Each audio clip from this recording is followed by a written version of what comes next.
Catat, selain Edi Mulyadi, ini 3 kadrun lain yang nyalinya tidak segarang provokasinya.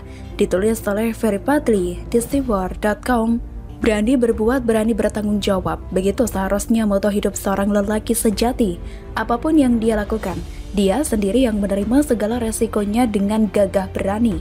Dan anti banget dengan yang namanya lempar batu sembunyi tangan. Kura-kura, pria sejati itu seperti Vito Corleone dalam film The Good Father.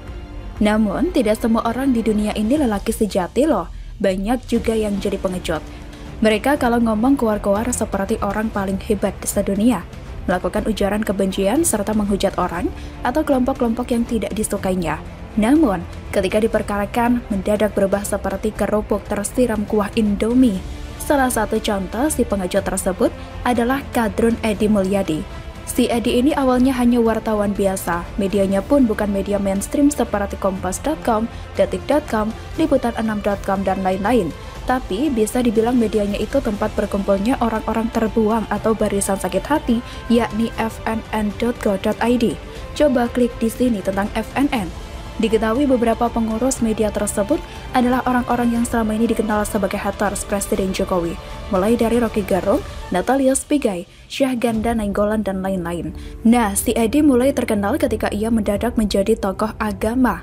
Entah bagaimana ceritanya, tiba-tiba dirinya diangkat menjadi sekjen GNPF Ulama.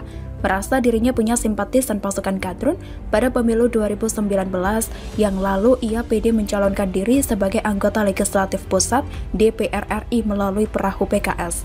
Tapi sungguh sayang, masyarakat Jakarta khususnya Dapil 3 tidak tertarik menjadikannya sebagai wakil mereka di Senayan. Hingga akhirnya rencana Edi yang konon katanya mau berdakwah di parlemen tersebut gatot alias gagal total. Sekarang nama Edi semakin terkenal, tidak tanggung-tanggung, nyaris seluruh warga Kalimantan tahu bentuk mukanya. Yang ini disebabkan oleh dirinya menghina Kalimantan dengan mengatakan daerah itu tempat jin buang anak. Karena pernyataannya yang gak berakhlak itu pula membuat warga Pulau Borneo marah besar dan melaporkannya ke pihak berwajib. Terakhir, ia mendapat surat cinta berupa pemanggilan dari polisi, yang sejatinya Edi diperiksa pada Jumat 28 Januari kemarin. Pasca pemanggilan itu pula, baru ketahuan kalau ternyata caleg gagal PKS ini pengecut juga. Ia tidak berani memenuhi pemanggilan polisi tersebut. Edi ngeles kalau dirinya tidak hadir karena prosedur pemanggilan tidak sesuai dengan aturan. WKWK, bilang saja takut masuk penjara. Teranyar muncul surat panggilan kedua dari Barreskrim Polri, tapi kali ini lebih istimewa karena disertai perintah untuk membawa Edi hadir dalam pemeriksaan. Artinya ia dipanggil secara paksa vergus atau hendak ditangkap. Dari sini saja sudah terlihat ya kalau si Edi ini merasa bersalah. Sehingga kalau dia memenuhi panggilan polisi, ia merasa pasti akan langsung menyandang status sebagai tersangka. Kemudian dijebloskan ke penjara tanpa ampun.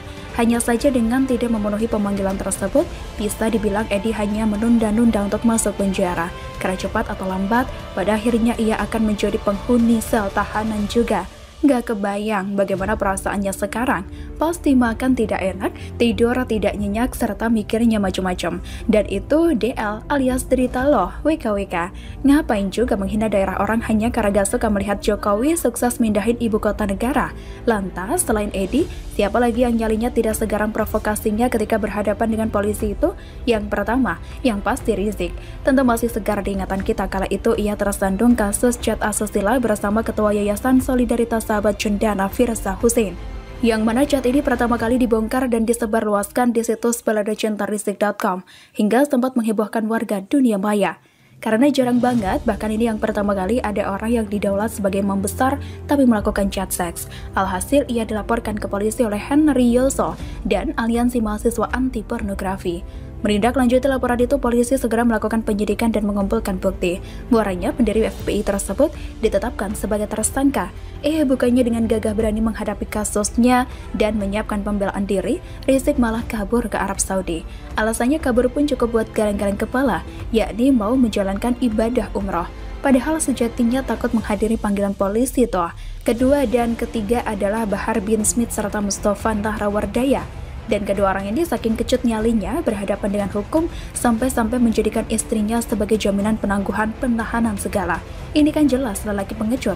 Mereka yang berbuat salah kok istri yang dibuat repot. dijadikan seperti BPKB motor buat minjem duit di koperasi. Sebagai penutup, untuk perempuan yang masih lajang dan janda yang lagi nyari pasangan, jangan mudah terpesona oleh kadrun yang bajaknya setinggi bintang di langit, karena ketika berurusan dengan aparat penegak hukum, mereka tidak akan segan menjadikan dirimu sebagai tumbalnya. Bagaimana menurut Anda?